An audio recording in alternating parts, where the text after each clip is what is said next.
है कि जो टाइम निकालना था पाकिस्तान की एस्टेब्लिशमेंट ने, वो टाइम तकरीबन निकाल लिया गया और मुमकिन है कि इस हफ्ते या एक आधा हफ्ता और डाल के इमरान खान साहब की मुलाकातें दोबारा शुरू करवा दी जाए। ये हो जाएंगी मुलाकातें। बीच में मुलाकात के लिए एक शर्त रखी गई थी कि आपको इमरान खान हम दिखा देते हैं, लेकिन जो वो बात करेंगे वो बात आप बाहर आकर नहीं बताएंगे, आप खामोशी इख्तियार करेंगे। इस पर किसी ने हामी नहीं भरी। ये मुबैना तौर पे जो ख़बर है, ये जाहिद गशकोरी साहब ने ये ख़बर दी थी। उनका ये दावा है कि इस किस्म का एक ऑफ़र किया गया था, लेकिन किसी ने इसके ऊपर हामी नहीं भरी, उन्हीं के बकौल। तो नाज़रीन, अब ये अगर आखिरी हफ्ता है और पीटीआई को लगता है कि इमरान खान से मुलाकात ना होने पे एक एहतजाज वो करेंगे, मेरे ख्याल में एहतजाज होने से पहले या वो नौबत आने से पहले मुलाकात करवा दी जाएगी। और मोमेंटम बनने में अभी टाइम लगेगा। मोमेंटम बन तो रहा है, लेकिन अभी जो प्रॉपर एक मोमेंटम बनता है एक तहरीक का, मुझे अच्छी तरह याद है इमरान खान साहब जब कोई तहरीक शुरू करते थे तो पहले बहुत सारे जलसे करते थे, 1 2 3 4, वो एक एक दिन में 2 2 3 3 जलसे भी करते थे और इतने तूफ़ानी दौरे करते थे इमरान खान साहब हर तरफ कि बहुत एक्टिव आदमी थे वो। 70 साल की उम्र में कमाल जलसे करके इमरान खान साहब पूरा एक मोमेंटम बना लेते थे। जब पाकिस्तान के अंदर लोग तैयार हो जाते थे फिर वो अपना मार्च का या किसी तहरीक का ऐलान करते थे। अब इस वक्त जो है पाकिस्तान तहरीक इंसाफ जो है वो महीने में एक आधा जलसा करती है या महीने में 2 जलसे करती है, तो वो मोमेंटम तो नहीं बन रहा ना। इमरान खान साहब ने तो वर्ल्ड रिकॉर्ड लगाया हुआ है जलसों का, जब उन्होंने मोमेंटम बनाना होता था। बहरहाल अभी तो इमरान खान साहब जेल में हैं, बाहर लोग जो मौजूद हैं उन्हीं को काम करना पड़ेगा। नाज़रीन, पाकिस्तान की रियासत ये पहली दफ़ा नहीं कर रही जो इमरान खान साहब के साथ हुआ। ये इन्होंने 1971 में भी किया था और फिर उसका खुमियाजा भी भुगता था। उस वक्त भी इन्होंने कुछ लोगों को सीने से लगा लिया था और कुछ लोगों को धुतकार दिया था। आज भी एस्टेब्लिशमेंट ने मरियम नवाज़ और बिलावल को सीने से लगाया हुआ है, जबकि सुहेल अफरीदी जैसे मिडिल क्लास का आदमी है ना, ये एलीट क्लास की नुमाइंदगी करते हैं, मरियम और बिलावल। तो एलीट क्लास के बच्चों को, जो सियासी बच्चे हैं, उनको सीने से लगाया हुआ है। और जो गरीब का बच्चा है, जो एक मिडिल क्लास फैमिली से है, सुहेल अफरीदी, उसको इन्होंने धुतकारा हुआ है।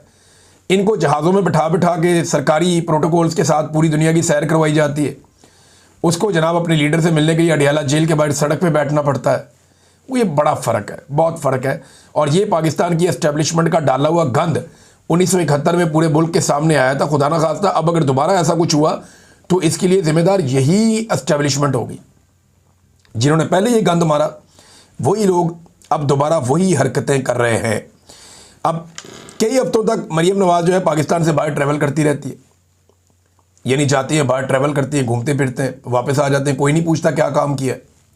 सुहेल अफरीदी इमरान खान से मिलने के लिए अडियाला जेल तक आ जाए अदालती ऑर्डर लेकर, तो उसके ऊपर तनकीद के निश्तर चलाते हैं कि जनाब सूबा कैसे चलेगा। भाई, जिस वक्त मरियम नवाज़ जाती है बैरूनी दौरों पर या छोटी सी सर्जरी पे या कहीं लंदन पहुँच जाती हैं, ब्राज़ील पहुँच जाती हैं, जापान के दौरे पर निकल गए, जब ये खातून जाती है एयरफोर्स वन को इस्तेमाल करते हुए, उस वक्त तो कोई नहीं पूछता कि सूबा कैसे चलेगा। और जब सुहेल अफरीदी सिर्फ इस्लामाबाद तक आ जाता है अपने सूबे से निकलकर, तो उससे कहा जाता है जनाब सूबा कैसे चलेगा। ये एक दोहरा मेयार है। पाकिस्तान की मिलिट्री एस्टेब्लिशमेंट इसके पीछे जर्नैल बाकायदा सहाफ़ियों को ये सवाल देते हैं कि जाके इस किस्म के सवालात पूछो जिससे नफ़रत की फ़िज़ा पैदा हो। यानी एक सवाल ऐसा भी करवाया गया सुहेल अफरीदी से, वो बड़ा जुल्म हुआ। मुझे बड़ी तकलीफ़ हुई वो सवाल सुन के कि जनाब आप अपने सूबे को एक अलग मुल्क बना देंगे, अलग कर लेंगे। वो जब मुझे बात की लोगों ने, उन्होंने कहा जी हमें बड़ी तकलीफ़ हुई इस बात से, खैबर पख्तूनख्वा से। उन्होंने कहा ये एस्टेब्लिशमेंट हमारे साथ करना क्या चाहती है? हम पाकिस्तानी हैं, हम हैं पाकिस्तान, पाकिस्तान हमसे है, हम क्यों पाकिस्तान को 2 टुकड़े करेंगे? ये अगर किसी की ख्वाहिश है तो वो खुद अपनी ख्वाहिश बयान करे, हमारे सामने इस तरह की बातें ना फेंकी जाए। तो इस बात की उन्हें बहुत तकलीफ़ भी हुई थी। तो नाज़रीन, ये मज़ालिम बड़े पुराने चल रहे हैं और अभी तक चल रहे हैं। नवाज शरीफ का एक दावा सामने आया। नवाज शरीफ कहता है कि जी पाकिस्तान टेक ऑफ कर गया, लेकिन नवाज शरीफ इस वक्त इक़्तिदार में तो है, मौजें तो लगी हुई हैं, अपनी बेटी को और अपने भाई को, दोनों को इक़्तिदार दिलवाया हुआ है और ख़ुद भी मौजें कर रहे हैं। लेकिन lieutenant general Sarfaraz Ahmed SIFC वाले, वो तो कह रहे हैं नवाज शरीफ साहब झूठ बोलते हैं। उनका जो स्टेटमेंट है वो ये है कि हमने अपनी मालियाती हालत का सत्यानाश कर दिया है। जो गवर्नर स्टेट बैंक है वो कहता है कि जी माशी मॉडल बिल्कुल नाकाम हो चुका है। जो मुशीर बराए ये सरमायाकारी है वो क्या होता है उसका इसके अंदर जो मुशीर है वो ये कहता है जनाब पैसा वैसे ही कोई नहीं आ रहा बाहर से और हमारा गवर्नेंस का मॉडल ही नाकाम है। IMF ने इसके ऊपर एक अलग 225 सफ़ों की रिपोर्ट दे दी। इन्होंने पूरी रिपोर्ट मुबैना तौर पे छापी भी नहीं, उसका जो हिस्सा छापा उसके अंदर IMF ने इनके सारे पोल खोल कर रख दिए। फिर बेरोज़गारी जो है पाकिस्तान की तारीख में कभी ऐसे नहीं हुआ जो अब इन्होंने बेरोज़गारी पाकिस्तान में बढ़ा दी है। महंगाई इन्होंने कहाँ से कहाँ पहुँचा दी, आप मवाजना करके देख लें इमरान खान साहब के दौर से। कर्जे पाकिस्तान बनने से लेकर अब तक इतने कर्जे नहीं लिए जितने इन्होंने इस दौर के अंदर कर्जे ले लिए। तबाही फेर दी इन्होंने कर्जे ले लेकर। सरमायाकारी पाकिस्तान की 51 साल की कम तरीन सरमायाकारी हो रही है पाकिस्तान में और SIFC बना के मनपसंद अफराद को ठेके दिए जा रहे हैं। ये है जनाब टोटल कहानी। तो नवाज शरीफ का टेक ऑफ अगर ऐसे होता है ना तो नवाज शरीफ से हाथ जोड़ के सारों को कहना चाहिए बड़ी मेहरबानी जनाब टेक ऑफ ना करो, बल्कि तुम सारे बोरिया बिस्तरा बनो, टेक ऑफ करो तो जाओ पाकिस्तान से, जान छोड़ दे पाकिस्तानियों की। पाकिस्तानी खुद अपना मुल्क चला लेंगे। मिलिट्री एस्टेब्लिशमेंट को भी ये खेलने के लिए खिलौने मिले हुए हैं और इनके ज़रिए से वो अपना उल्लू सीधा करते रहते हैं। ये सिस्टम नाज़रीन रोज़ एक बात की गवाही देता है, रोज़ाना ये सिस्टम गवाही देता है कि इमरान खान से ये सिस्टम डरा हुआ है। ये हुकूमत, ये एस्टेब्लिशमेंट, ये इतने कमज़ोर हैं और अंदर से इतने खोखले हैं कि ये एक कैदी की मुलाकात और जेल से उसका कोई बयान बाहर ना आ जाए, इस बात से ये लोग खौफजदा हैं। बेशर्मी के साथ वज़रा आते हैं और अगर कहते हैं जी इमरान खान बड़ी शानदार ज़िंदगी, शाहाना ज़िंदगी गुजार रहा है जेल में। जनाब उसकी आज तक शक्ल नहीं देखी पाकिस्तानियों ने। गुज़िश्ता 850 दिन हो गए हैं, पाकिस्तानियों ने इमरान खान की शक्ल नहीं देखी, पाकिस्तानियों ने इमरान खान की आवाज़ नहीं सुनी। पाकिस्तान की तारीख में ऐसा कौन सा दूसरा कैदी है? और कुलभूषण यादव की भी बेशरम की वीडियो बाहर आ गई थी, अभिनंदन की वीडियो भी बाहर आ गई थी, एहसानुल्लाह एहसान तुम्हारे कंट्रोल में था, उसका भी तुमने इंटरव्यू छाप दिया था। और भाई हर एक की वीडियो आ जाती है, ऑडियो आ जाती है, हर एक की शक्ल आप दिखा देते हैं। इमरान खान से इतना खौफ है कि ना उसका चेहरा दिखाते हैं ना उसकी आवाज़ सुनाते हैं। फिर ये कहते हैं इमरान खान शाहाना ज़िंदगी गुजार रहा है। और भाई मौजे तो नवाज शरीफ की थी, जब दिल किया स्टेटमेंट दे दिया। 150 बंदा मिलने के लिए जाता था नवाज शरीफ को जुमेरात वाले दिन और 150 बंदे की मुलाकातें होती थी। मैंने एवरेज मुलाकातें नवाज शरीफ की निकाल के एक वीलॉग किया था। सारी मुलाकातों की तफसीलात मैंने लेने के बाद उसकी एवरेज निकाली थी तो 22 मुलाकातें डेली निकल रही थी। 22 मुलाकातें डेली नवाज शरीफ साहब करते थे।